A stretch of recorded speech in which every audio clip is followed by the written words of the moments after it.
Buenos días a todos. Les invito a abrir sus Biblias en Marcos capítulo 2. Estoy estrenando un anteojo nuevo, hermanos. Es un anteojo solo de cerca, así que yo quizá lo voy a sacar para verlos. Como dicen, los años no vienen solo, ¿no? Y me vinieron con anteojos ahí también. Muy bien. Y también voy a pedir a otros dos hermanos o hermanas que quieran ayudarme con lecturas en el Evangelio de Lucas y otro en el Evangelio de Mateo, ¿sí?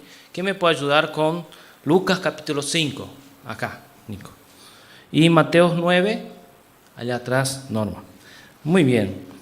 Ese mensaje que comparto con ustedes hoy lo compartí ya hace un par de años, antes de la pandemia, en el camping La Laurina, cuando nosotros hicimos un picnic allá, y era un momento muy especial, a donde nosotros teníamos, como ahora, ¿no?, muchos frentes, mucha gente llegando, queriendo estudiar la palabra, con muchas necesidades, un momento especial, y como uno va rememorando cosas y siento que la iglesia está en un momento similar, ¿no?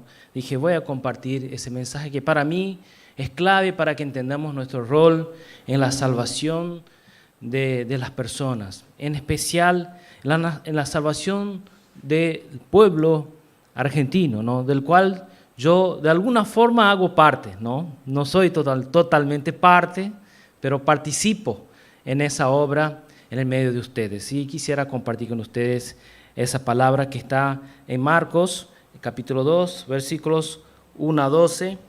Voy a leer, vamos a leer todos juntos, ¿sí? Cada uno puede leer un versículo. Marcos 2, de 1 a 12, dice así. Entró Jesús otra vez en Capernaum después de algunos días y se oyó que estaba en casa. Versículo 2, ¿quién puede leer? E inmediatamente se juntaron muchos, de manera que ya no cabían ni aún a la puerta, y les predicaba la palabra. Entonces vinieron a él unos trayendo un paralítico que era cargado por 4. Y como no podían acercarse a él a causa de la multitud, descubrieron el techo de donde estaba y haciendo una abertura, bajaron el lecho en que yacía el paralítico.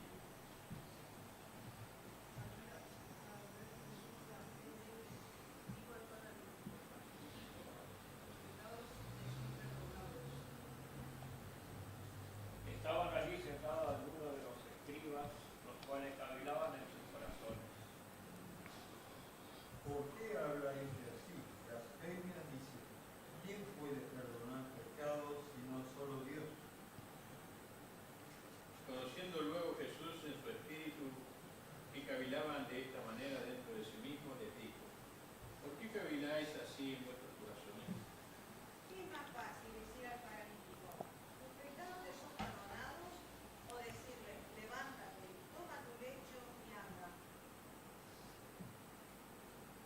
Pues para que sepáis que el Hijo del Hombre tiene potestad en la tierra para perdonar pecados, dijo al paralítico: a ti te digo, levántate, toma tu lecho y vete a tu casa. Entonces se levantó enseguida y tomando su lecho salió delante de todos, de manera que todos se asombraron y glorificaron a Dios diciendo, nunca hemos visto tal cosa. Amén. Muy bien. En primer lugar, tenemos que destacar lo siguiente, que Jesús estaba en Capernaum.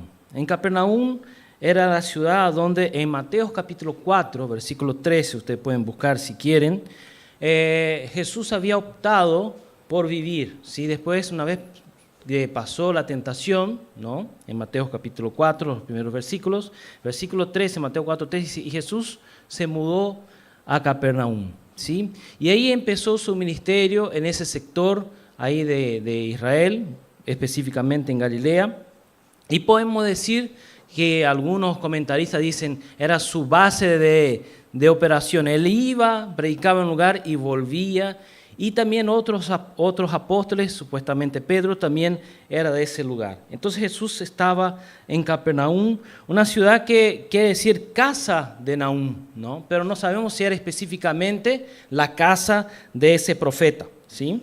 A donde vivió ese profeta, pero así se llamaba ese lugar, ¿sí? Era considerado en Mateo capítulo 9, versículo 1. ¿Quién tiene abierto, por favor? No sé si era... Entonces, entrando Jesús en la barca, pasó al otro lado y vino a su ciudad. Muy bien, a su ciudad. Entonces, entendemos que Jesús estaba viviendo ahí, ¿sí? Posiblemente alquilaba una casa en ese lugar. Pero es interesante considerar en Mateo capítulo 8, versículo 34, hermano Norma, si puede leer también, que él venía de otro lugar. ¿De dónde venía Jesús en esa ocasión? Y toda la ciudad salió al encuentro de Jesús. Y cuando le vieron, le rogaron que se fuera de sus territorios. Muy bien. Yo pedí a Seba, creo, que nos proyectaran un mapa, ¿sí? ¿A dónde podemos ver más o menos dónde era eso?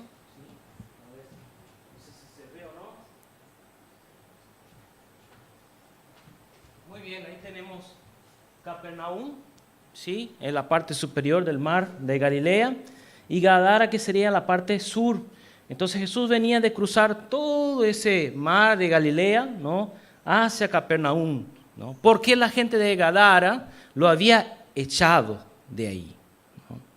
Qué interesante, ¿no? Jesús también era echado de los lugares a donde iba, ¿no? Y fue echado, ¿por qué? Porque sanó, porque liberó a 2 hombres endemoniados que estaban en ese sector, en ese lugar muy triste que era Gadara, ¿sí? Él cruzó, viajó todo ese mar que no es mucho más ancho que el río acá, ¿no? Y cruzó a Capernaum, su ciudad. Muchas gracias. Puedes prender, por favor. Entonces Jesús venía de ese lugar expulsado, ¿no? Quizás venía con los apóstoles un poco tristes, o como dicen acá, pichados, enojados, no sé. Pero Jesús venía de ese lugar, ¿no? Después de haber liberado a 2 hombres que quizás habían pasado mucho tiempo en esa condición. Otro detalle es que llegando en Capernaum, en el versículo 2, Jesús estaba en la casa esa, que nosotros no sabemos exactamente. Los comentaristas dicen, ¿era la casa de Jesús o era la casa de Pedro? Era una casa que, independiente de quién era una casa chica. Era una casa que no entraban todos, ¿sí? En Lucas capítulo 5, versículo 17, decía quiénes estaban adentro de la casa. Por favor, Lucas 5, 17.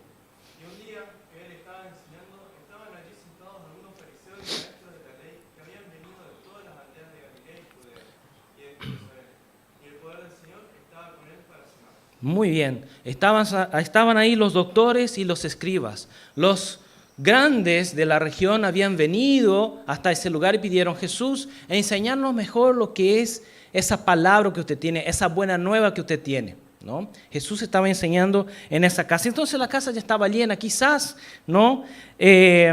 Quizás era incluso un encuentro más privado, porque era su segundo año de ministerio. Jesús ya estaba en su segundo año de ministerio y era ya muy conocido por lo que había hecho en otros lugares. Entonces, esos hombres querían escuchar a Jesús. En un primer momento no le dieron mucha importancia, pero ahora sí. Ahora querían saber quién era ese maestro que vivía en Capernaum y ellos no conocían. Y eso es muy interesante, ¿no? Muchas veces uno tiene personas importantes, ¿no? Y uno no conoce cerca, ¿no? Es interesante eso. Uno a veces escucha, ¿no? Personas que fueron artistas o personalidades, ¿no? Él vivió acá, jugó fútbol con nosotros, tomó mate con nosotros, iba a la misma escuela con nosotros, ¿no? Jesús vivía en ese lugar y la gente de ese lugar por primera vez lo está escuchando con atención. Pero los demás también se enteraron. No solo los escribas y los fariseos que querían escucharle, pero los demás también querían conocer, ver a Jesús, porque había un comentario que él estaba con, como dice acá el versículo que leímos, a ver, que dice... Ajá, lee otra vez, por favor, eso. Y un día que él estaba enseñando, estaban allí sentados unos fariseos y maestros de la ley que habían venido de toda la verdad de Galilea y Judea. Ajá. Y él... En Jerusalén, y el poder del Señor estaba con él para sanar. Muy bien. Entonces ellos sabían que el poder del Señor estaba con él para sanar, ¿sí? Y eso es algo muy interesante, ¿no?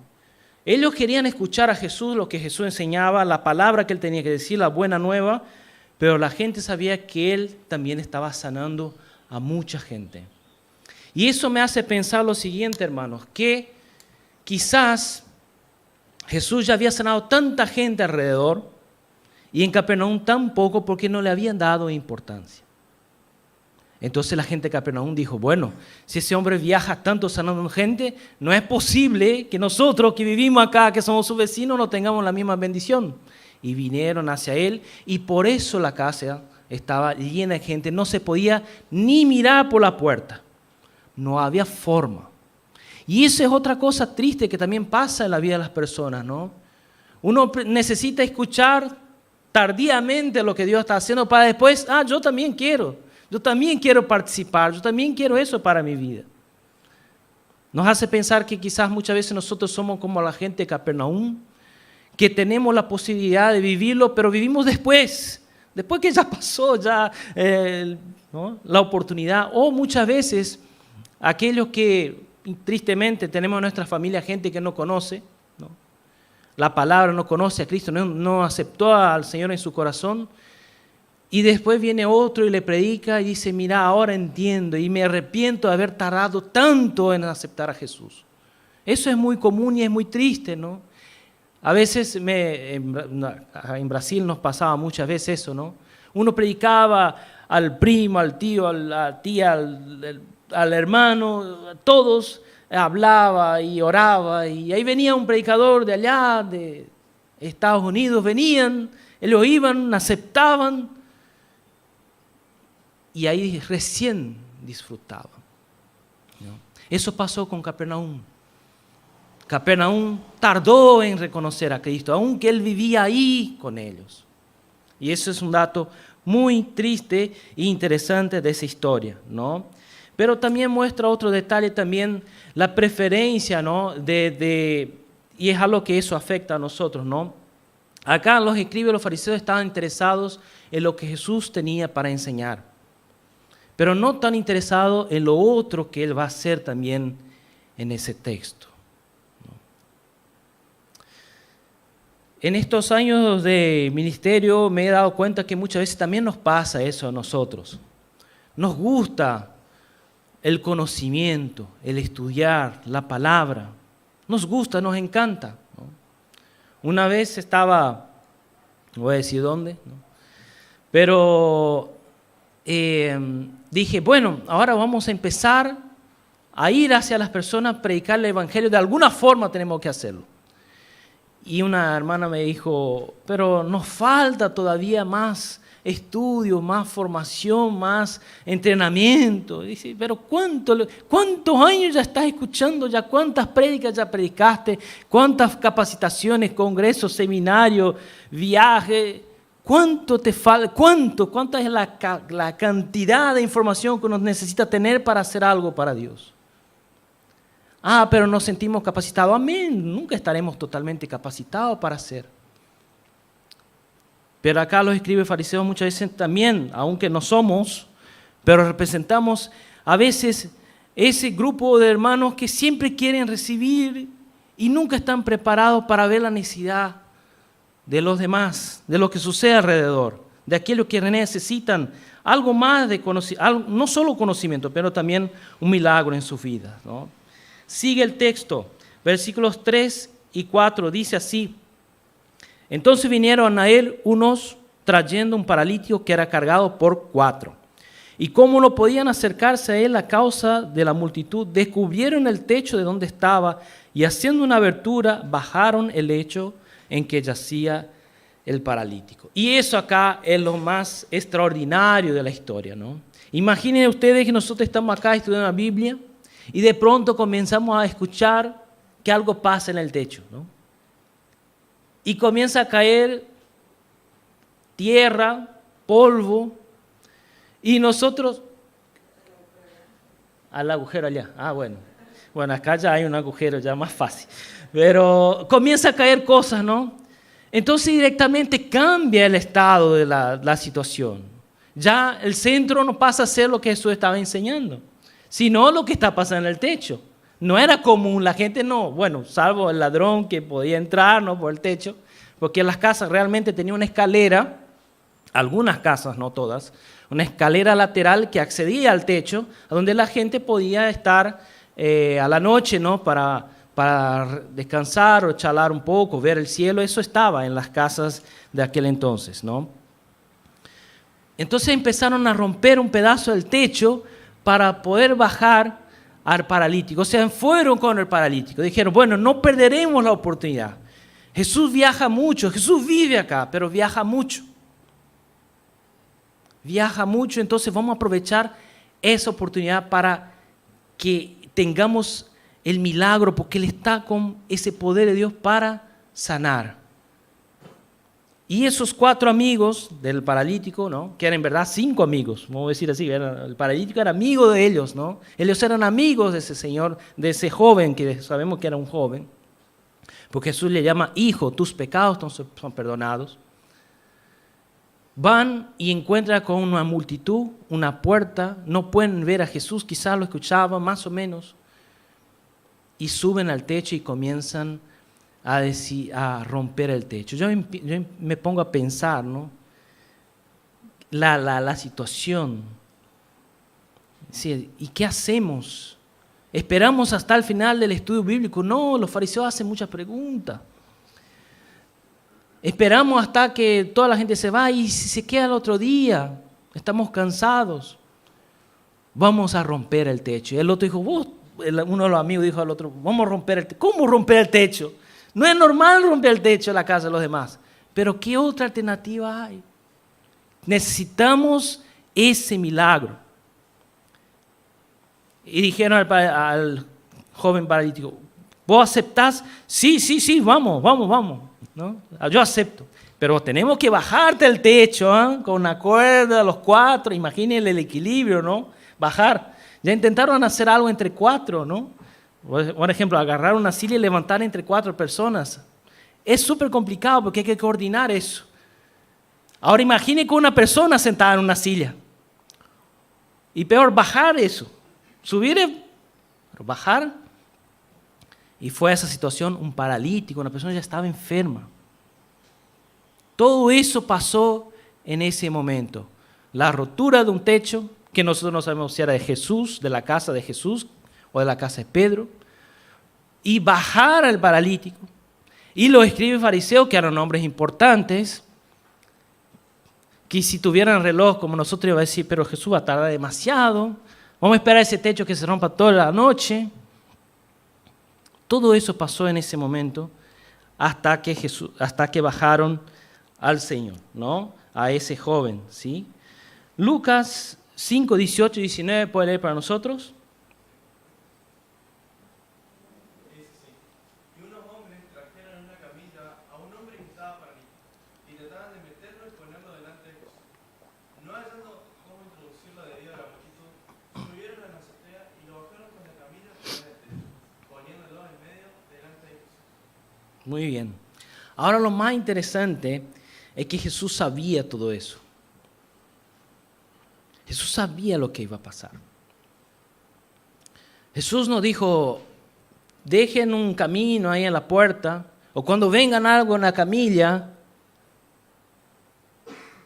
ustedes dejen pasar porque hay una persona que estoy esperando. Como sabemos que en otros pasajes Él sabía y lo que iba a pasar, no. Él esperó todo lo que tenía que pasar. Sabía de la fe de los amigos que subieron al techo, que rompieron el techo, y la fe del paralítico que se dejó bajar el techo entre cuerdas hasta el centro de la escena de su enseñanza, de la reunión a donde Él estaba predicando. Jesús sabía todo eso. Jesús esperaba ese hecho de fe. Jesús esperaba esa cosa extraordinaria que sucedió. No sucedió otra vez, ¿eh? Sucedió solo esa vez. porque ellos realmente entendían quién era Jesús. Jesús era una persona extraordinaria. No era una persona como nosotros común, era extraordinario. Y la oportunidad era en ese momento. Tenían que hacerlo, porque Jesús quizá al otro día, de mañana, tomaba un barco, cruzaba el mar de Galilea y se iba a otra parte. Dijeron, vamos a romper el techo. Y es muy interesante porque acá entendamos, no nos rompieron todo el techo, pero una parte del techo. Incluso algunas traducciones dicen que bajándolo entre las tejas, entre los armazones del techo, ¿sí? Hicieron un agujero justo que pasaba la camilla de ese paralítico para llegar hasta donde estaba Jesús. Ese texto, siempre que he predicado, yo escuché varias prédicas sobre ese texto, muestra que muchas veces nos pasa eso también, ¿no? En nuestra vida de iglesia. Estamos con muchas cosas y con mucha gente.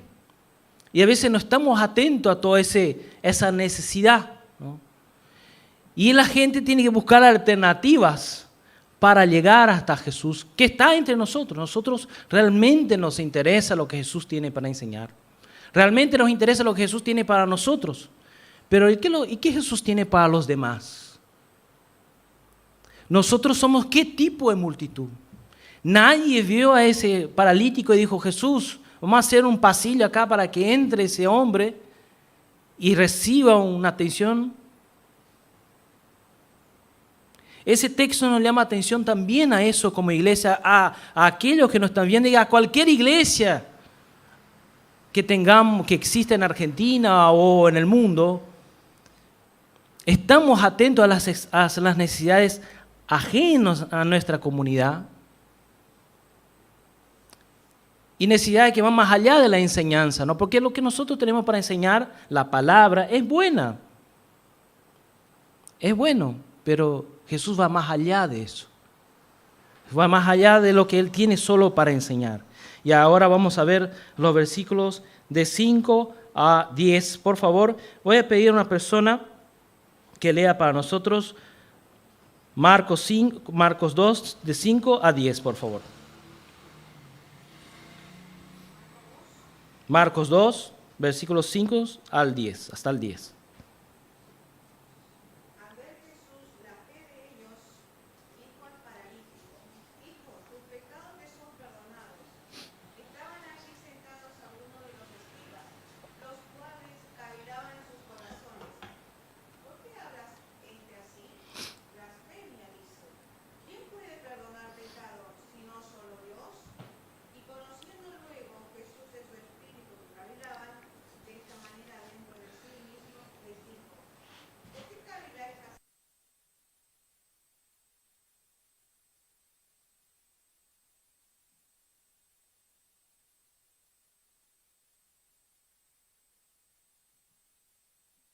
Pues para que sepáis que el Hijo del Hombre tiene potestad de la tierra para perdonar pecados, dijo el paralítico.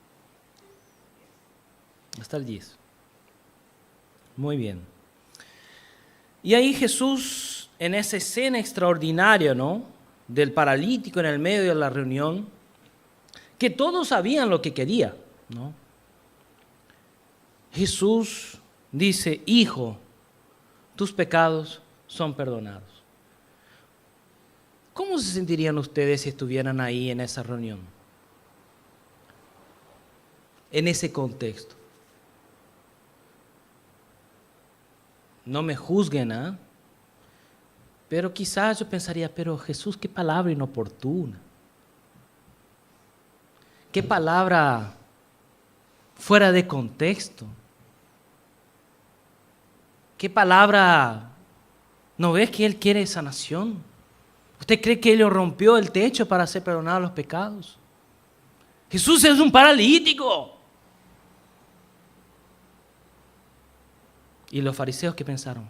¿Perdonar pecados? ¿Quién sos para perdonar pecados? Es el contexto del texto.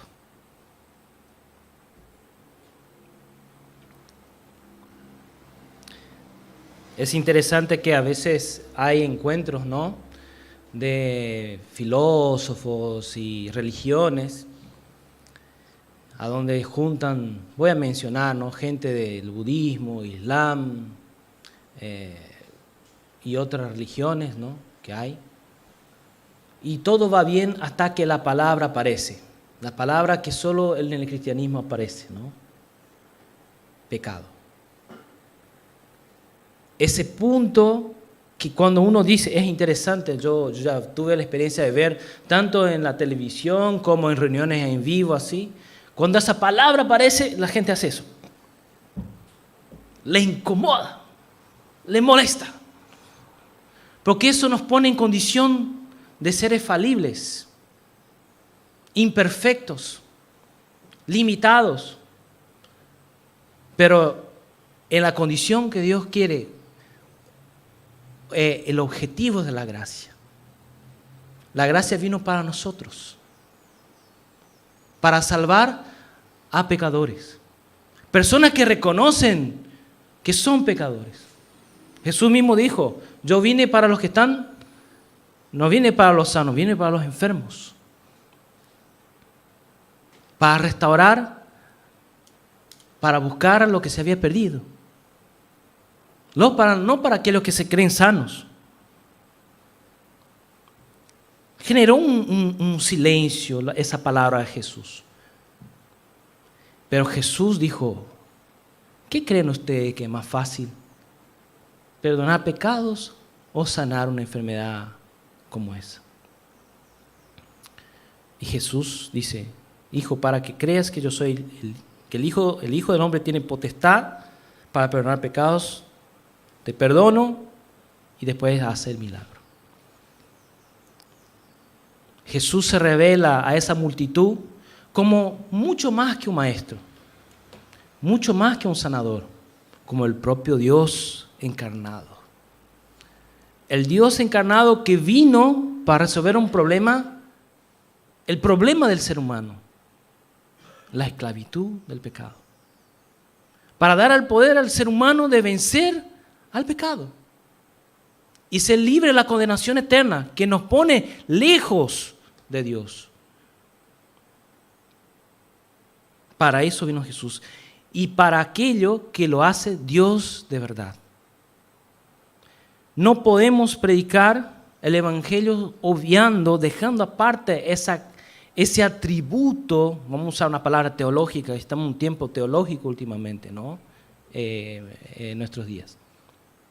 No podemos predicar a Jesús sin considerar su capacidad divina de perdonar pecados. Quisiera leer con ustedes algunos textos. Los que están en Mateo y Juan me ayuden y voy a pedir a otra persona que lea Romanos para mí, por favor. Mateo 26, 27, 28. ¿Yo pedí a alguien que lea Juan? No creo que no. Sí. Mateo 26, 27, 28. Otra persona que lea Juan 1, 29. Otra persona lea Juan 8, 7. Y por último, Romanos 3, 21, 24. Primeramente, Mateo 26, versículos 27, 28.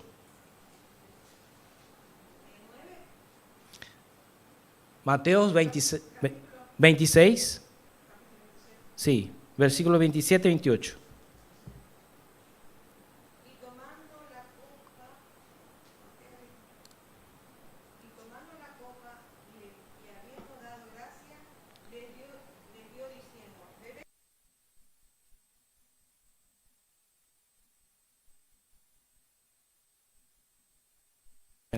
Juan 1, 29. El siguiente día vino Juan a Jesús, que venía a él, y dijo, he aquí el Cordero de Dios que quita el pecado del mundo. Muy bien. Juan 8, 7. Y como insistieran en insultarles, se enderezó y les dijo, el que de vosotros esté sin pecado, sea el primero en arrojar la piedra contra él. Y Romanos 3, 21 a 24. Y anda. Ahora la parte de la ley se ha manifestado la justicia de Dios, testificada por la ley y por los profetas. La justicia de Dios por medio de la fe en Jesucristo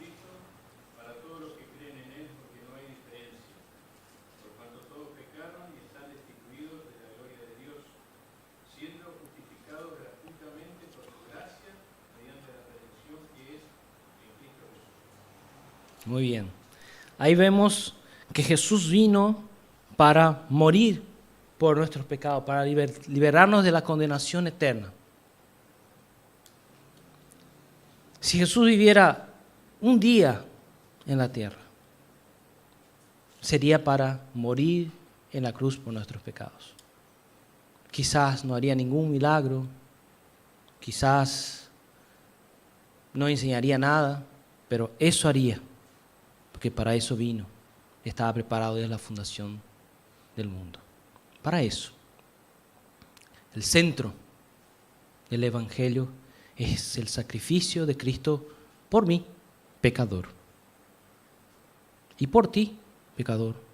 Por todos, que reconocen que son pecadores. Porque el gran problema es ese.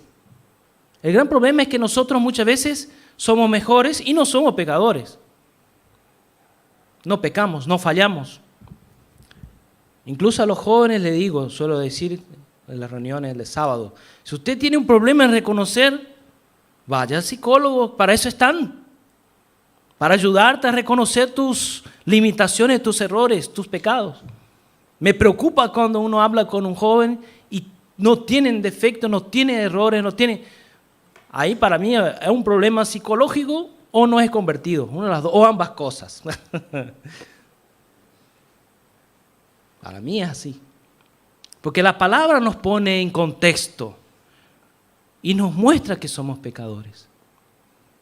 Romanos es un libro extraordinario, a donde muestra, ¿no?, el conflicto de la ley y la gracia. ¿Para qué vino la ley?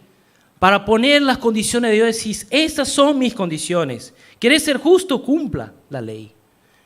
Pero después de tantos siglos intentando cumplir la ley, el pueblo judío se dio cuenta que no podían. Y solamente la gracia era suficiente para ponernos en condiciones delante de Dios. ¿Por qué la gracia es suficiente? Porque Jesús es nuestro intercesor, es nuestro intermediario, el que asume nuestro lugar. Y ahí sí hay condiciones delante de Dios para presentarse ante Él. Cuando Dios me mira, no mira a mí, mira a Jesús que murió por mí. Desde que yo acepte que Jesús murió por mí en mi lugar. Tan simple, pero tan difícil. Y Jesús se manifestó como Hijo de Dios, como aquel que tiene ese poder. El versículo 11 de Marcos 2:11, Jesús dice, y a ti te digo, levántate, toma tu lecho y vete a tu casa. Dos palabras que no sé si nosotros, si viviéramos una experiencia así, de sanar a alguien, diríamos. Toma tu lecho. Ese lecho no es un buen recuerdo.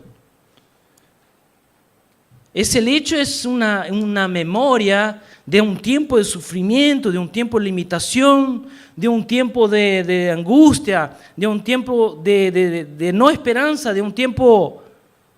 Lo dejo. Lo dejo acá, Jesús. Prendan fuego en eso, diría yo. No quiero ver más eso. Ahora puedo caminar, puedo vivir una vida normal. Toma tu lecho y vete a tu casa. Imagina usted la sorpresa, ¿no? Alguien avisa. Ponemos un nombre Simón, ¿no? Vamos a tomar el nombre de alguien en la iglesia, Simón. Simón el paralítico. Y ahí avisan, ahí viene Simón el paralítico. O viene Simón a casa, escuchan a la familia de él. Entonces la gente abre la puerta, ya prepara el camino, ya prepara la cama, todo el pasillo, ¿no? Viene cargado. Y cuando entra Simón a la casa con su lecho, dice, hola, buenas noches. Qué sorpresa maravillosa. Fue el paralítico, es paralítico, ¿no?, llegar a su casa con su lecho. Jesús dijo eso a otras personas también cuando fueron liberadas, fueron sanadas. Uno de ellos es el Gadareno, ¿no? Gadareno, ¿qué dijo a Jesús cuando fue liberado? Te seguiré a donde vayas. ¿Y Jesús qué dijo? vuelve a tu casa y cuenta las maravillas que Dios te ha hecho. Qué importante es que el Evangelio llegue a nuestras familias y vean el milagro que hizo en nosotros. Lo que también es triste de alguna forma un poco, porque si el milagro se hizo en nosotros es porque nosotros no éramos lo que deberíamos ser, pero gracias a Cristo somos lo que somos. Si somos algo, ¿no? Es por Cristo.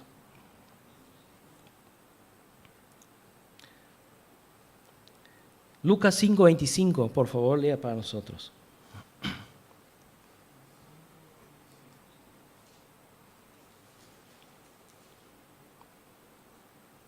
Dice así: al instante se levantó delante de ellos, tomó la camilla en que había estado acostado y se fue a su casa glorificando a Dios.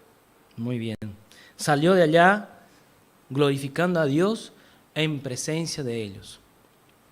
O sea, toda esa gente que ahora veía a Jesús con crítica, con desprecio, como ¿quién se cree ese Jesús? Ahora estaban estupefactos, ¿está bien así? Impresionados. Ellos vieron eso. Y qué bueno, hermanos, es ver cuando Dios hace un milagro en la vida de uno. A veces no es en un momento, es un proceso también. Yo que ya he visto muchas maravillas, y la mayor maravilla no es a veces como una sanación, sino el perdón de pecados, el nuevo nacimiento, es muy lindo. Me acuerdo una vez de un joven en Campo Viera que nosotros jugamos el vóley allá los domingos a la tarde. Y siempre venían jóvenes a jugar. Yo nunca jugué vóley, solo iba, ponía la red y dejaba. Soy pésimo en el vóley, pero ponía la red ahí, ¿no? Y venían los chicos y al final compartimos una palabra, a veces alguna comida, un jugo. Y un joven se acercó, le había invitado en un viaje, porque yo daba clase en Oberá y en el ITBM. Entonces venían, íbamos compartiendo el colectivo, le invité a jugar vóley, vino y empezó a jugar vóley con nosotros. Y ahí un día hablé a los chicos, dijeron, nosotros vamos a empezar una clase para bautismo. Aquellos que quieran bautizarse, entregar su vida a Jesús, empezar una nueva vida en Cristo, pueden hacer el curso. Y ese chico tenía otra religión, era de otra religión. Pero vino a mí y dijo, pastor, ¿puedo hacer el curso sin tener el compromiso de bautizarme? Sí, puede. El mismo precio, gratis, el mismo precio. Bien, hizo el curso como 10 lecciones. Y una semana antes, después de haber presentado a los candidatos al bautismo, él se acercó a mí y vino, pastor, necesito hablar con usted. Vino a casa. Yo quiero entregar mi vida a Jesús. Entendí lo que Jesús vino a hacer. Bueno, usted tiene conciencia de lo que es la vida con Jesús, de tomar una decisión, seguirlo toda su vida, bautizarse. Sí, yo quiero bautizarme, quiero seguir a Jesús. Bien, ahí nosotros teníamos una sala en nuestra casa con un vidrio, así dije, arrodillate allá, pida perdón por tus pecados y pida para que Jesús entre en tu vida y sea una nueva criatura. Yo lo puse aparte, me fui adentro y lo vi detrás del vidrio orando, arrodillado. Después se levantó. ¿Oraste? Oré. Bien. Y ese joven se bautizó, nos ayudó en el ministerio, fue a Buenos Aires y hasta donde se ha compartido su testimonio en muchos lugares allá. Eso es un milagro, es extraordinario. Y eso es muy lindo de ver. Pero podemos no ver también. Podemos no ver pasar. Y por eso les desafío, hermanos, participen de esas cosas. Si alguien se dispone a predicar el evangelio en algún lugar, en una casa, en una plaza, vayan, apoyen, verán cosas extraordinarias suceder. Y lo más lindo es lo que sucede después, ver la transformación que Dios va haciendo en la vida de las personas. Para terminar, quisiera leer los 3 textos que ese pasaje está en 3 textos. Está en Marcos, Mateo y Lucas. Marcos 2:12, yo voy a leer. Después Mateo 9:8, la hermana Norma. Y Nico, Lucas 5:26. ¿Está bien? Dice: entonces él se levantó enseguida y tomando su lecho salió delante de todos, de manera que todos se asombraron y glorificaron a Dios diciendo: nunca hemos visto tal cosa. Mateo 9:8. Y la gente al verlo se maravilló y glorificó a Dios que había dado tal potestad a los hombres. Lucas 5:26. El asombro se apoderó de todos y glorificaban a Dios. Y se llenaron de temor, diciendo: hoy hemos visto cosas extraordinarias. Muy bien. Para todos aquellos que se dispongan a hacer eso, les prometo que verán cosas extraordinarias. Verán que el nombre de Jesús tiene poder sobre todas las cosas, un poder que va más allá de cualquier poder bélico, de cualquier poder político, de cualquier poder científico. Y verán cosas que jamás han visto. Es el desafío que dejo para cada uno de ustedes.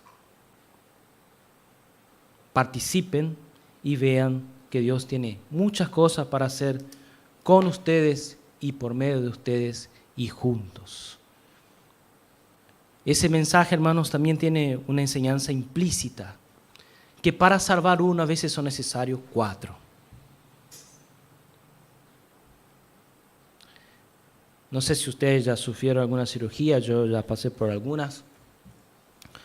Y es interesante en la cirugía, está el cirujano, y está el anestesista, está el enfermero, está el instrumentista, está el otro y el otro. Hay como 10 personas a veces para hacerte un cortecito chiquitito ahí, ¿no?